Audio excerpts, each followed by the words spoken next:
Yeah, Todd, the comeback is back? yeah, absolutely. I think we got just about the whole team available to us now, so it was much needed. Obviously, playing 12 games in 10 weeks is hard on any team, and it took our toll on our guys. But they did such a good job. Our medical staff did such a good job of keeping them as healthy as they could be throughout, and our guys are very professional about it. And obviously, during the bye, we talked about it when we left. We said, don't let the guy next to you down, and make sure you're rehabbing and resting.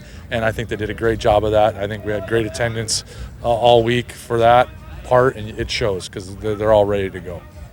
So it might be too early to say, but would you expect Stanback and Cody to be available on Saturday? I'd expect that, yeah, but again, they have to get through a full week of practice, and that's with everybody. Anybody that's been out, it's one thing to be out for a stretch of time and think you're ready until you start practicing again and take a full week of practice. So if they can make it through the whole week of practice, then yeah, they'll be ready to go.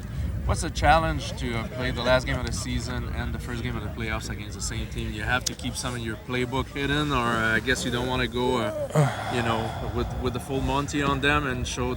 Yeah, I would say both teams are probably going to do a little bit of that, where you're not going to show everything you're going to use in that final game or that East semifinal. But we're going in to win. I mean, we're going in to play our guys and. So the plan that we have, we're expecting it to work, and we're going to try to execute the best we can, and that's what this week's about. We really just said this week we want to get better as a football team. So that's every meeting, every practice, and then ultimately it's going to end with a game at the end of the week that we want to win and win badly. So it's just about us getting better. Whatever we decide to carry over or do against them later, that's kind of in the background. I don't know if you'll want to answer that, but I'll ask anyway. What is it? What's more important, the 11th win or having everybody in good health for the semifinals? Well, I'd like to say that you'd want everyone healthy for the semifinal regardless, but the way the roster is in the CFL, where you have salary caps that are involved, it's hard to rest people. So the message to our guys has been whichever 45 we decide to go with, because we've got choices to make, which ones we go with. When you play to win, and that means every single play you focus, do your job, and play physical football, and don't hold back.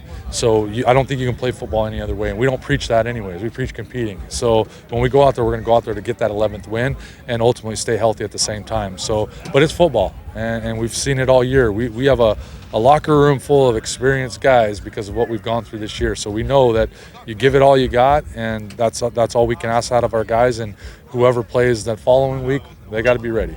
Do you have maybe plans for some starters, maybe to not go the full 4 quarters to make sure that at some point they're ready for the next week? Yeah, and you definitely have that in the plans and the works, as the game progresses. The bottom line is, though, again, we have 45 guys on a roster, so if injuries do happen during the game, even if you don't want to play a starter, you may be forced to put them back in. So that's why, you got to be very strategic with who's on the roster, with what you can, and then ultimately, as you're out there, as you can protect guys, great. I mean, I don't think of us as starters and backups. We have a full team that can start, so we're not worried about who's in there playing per se. But there's absolutely, with the ability to try to play everybody, that would be a goal. But we'll let the game kind of dictate that.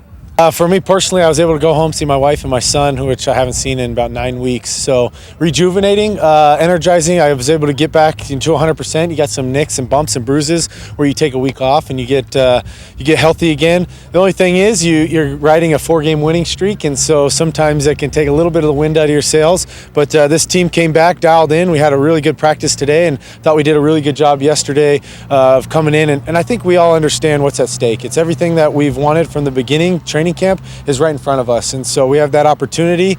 This game's going to be important just because we got to go out there and kind of iron out those kinks that we might have got by missing a week, but I think everyone's excited for this opportunity. And some of the guys who were hurt got time to get back. Stanback was there, David Cody was back in practice, so I guess your team is healthier with that break.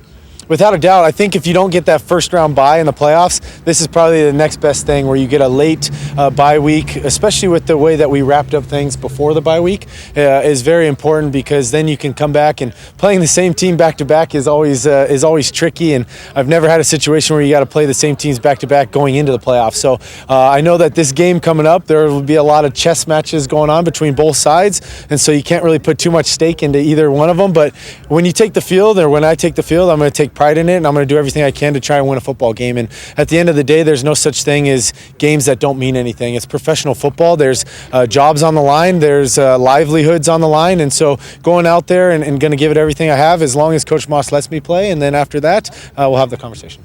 Yeah, how much of a chess match you were talking about? How much are you hiding from them for the semifinals and vice versa, I guess? Yeah, and I think it's difficult to say right now. You have to go through that first game, and maybe there's some things that work in that game that we carry over. Maybe there's some things we try, and if it doesn't work, then we just throw out, right? It's kind of one of those things where you can use this game to see what really you want to dive into, but also just having 2 weeks to prepare for the same opponent, you want to just look at the body of work, right? So you can't just focus on this one game afterwards. You have to look at the body of work, because usually what teams do for the course of the season is usually what they're going to do in the playoffs.